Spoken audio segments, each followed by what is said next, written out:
দেখুন, তৃণমূল কংগ্রেসের এই গোষ্ঠীকোণ দল এটা তো নতুন নয়। সারা বছর বিভিন্ন সময় বিভিন্ন জায়গা থেকে আমরা এরকম খবর শুনতে অভ্যস্ত। নিশ্চয়ই মনে আছে আপনাদের পঞ্চায়েত নির্বাচনের সময় আমরা দেখেছিলাম অনেকেই যারা তৃণমূল ত্যাগ করেছিলেন টিকিট না পেয়ে, তারা তৃণমূলের বিরুদ্ধে নির্দল হয়ে দাঁড়িয়েছিলেন। অনেকে জিতেছেন, অনেকে হেরেছেন। যারা জিতেছেন তাদেরকে দলের তরফ থেকে বলা হয়েছিল যে এরা যেহেতু দুঃসময় দল ছেড়েছে, তাই দলের যখন সুসময় হবে তখন এদেরকে দল নেবে না, অর্থাৎ ভোটের পরে দল এদেরকে নেবে না।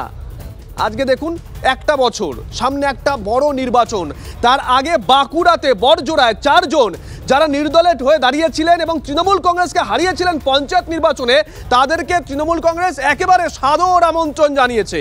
আর এ নিয়ে একটা চর্চা শুরু হয়ে গেছে, যাবো চর্চায়। তবে তার আগে মমতা বন্দ্যোপাধ্যায় এবং অভিষেক বন্দ্যোপাধ্যায় এই নির্দলদের বা বিক্ষুব্ধদের দলে ফেরা নিয়ে সেই সময় কি বলেছিলেন শোনাই একবার।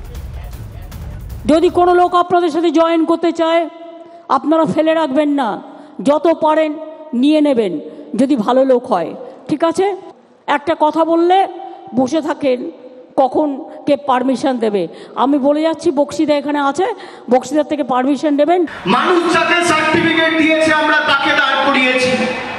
অনেক নেতার পছন্দ হতে পারে, অপছন্দ হতে পারে, কেউ নির্দল হয়ে দাঁড়িয়েছে।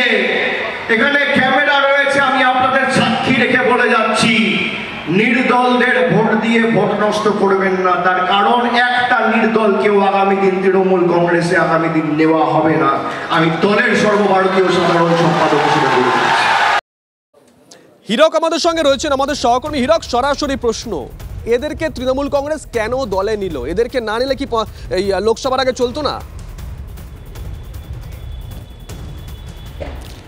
দেখো, এই প্রশ্নটাই কিন্তু এই মুহূর্তে বড় রাজনৈতিক প্রশ্ন হিসেবে দেখা দিয়েছে বাঁকুড়ার বিষ্ণুপুর লোকসভা কেন্দ্রে। কারণ যে 4 জন নির্দলকে গতকাল ফেরানো হয়েছে তৃণমূলে, এই 4 জনকে না নিলে তৃণমূল কি বিপাকে পড়তো? তৃণমূল কংগ্রেসের পক্ষ থেকে যুক্তি দেখানো হচ্ছে, যেহেতু সামনে লোকসভা নির্বাচন এবং বারে বারে এই নির্দল প্রার্থীরা তারা ভোটে জেতার পর থেকেই তারা তৃণমূলে ফেরার চেষ্টা করছিলেন, তারা দলের সম্পদ। এই লোকসভা নির্বাচনের মুখে তাদের দলে ফেরানো হলো রাজ্য নেতৃত্বের নির্দেশে, অর্থাৎ রাজ্য নেতৃত্ব এই অনুমতি দিয়েছে তাদের দলে ফেরানোর এবং তারপরই দলে ফেরানোর প্রক্রিয়া শুরু হয়েছে। অন্যদিকে বিষ্ণুপুরের যিনি বিজেপি প্রার্থী অর্থাৎ সুজাতা মণ্ডল, তিনি যেটা দাবি করেছেন যে যাদের এই তৃণমূলে ফেরানো হলো তারা তাদের এলাকার মেয়ে অর্থাৎ সুজাতা মণ্ডলকে ভালোবাসে এবং তার প্রচারে যোগ দেওয়ার জন্যই তারা দলে ফিরেছেন। কিন্তু আসলে যে যুক্তি তৃণমূলের তরফে দেখানো হচ্ছে তা যে একেবারে নিছক অজুহাত, তা কিন্তু বিজেপি অন্তত দাবি করছে। বিজেপির তরফ থেকে স্পষ্টতই বলা হচ্ছে যে দল এমন একটা সংকটের মধ্যে রয়েছে, তৃণমূল এমন একটা সংকটের মধ্যে রয়েছে যে এই নির্দলদের দলে না ফেরালে সেখানে লোকসভা নির্বাচনের ক্ষেত্রে বড় সড় প্রভাব পড়তে পারে। এবং সেই একটা বিষয় খুব পরিষ্কার, মানে যারা এই সময় দাঁড়িয়ে তৃণমূলের রমরমা, সেই সময় দাঁড়িয়ে পঞ্চায়েত নির্বাচনে নির্দলের হয়ে দাঁড়িয়ে তৃণমূলকে হারায়, তাদের তো কিছুটা ক্ষমতা আছে, সাংগঠনিক জোর আছে, এটা তো মানতেই হয়। তাই বোধহয় তাদেরকে হেলাফেলা করতে পারলো না তৃণমূল কংগ্রেস নেতৃত্ব, দলে নিতে বাধ্য হলো। আমরা যাবো, তবে তার আগে ডক্টর সুভাষ সরকার তিনি কি বলেছেন শোনাই একবার। দলের ভেতরে যেভাবে কোন্দল হয়েছে, যেভাবে ডিভিশন হয়েছে, এই চেষ্টায় সেটা আটকাতে পারবে বলে মনে হচ্ছে না। খুব খারাপ অবস্থা, দেখছেন না?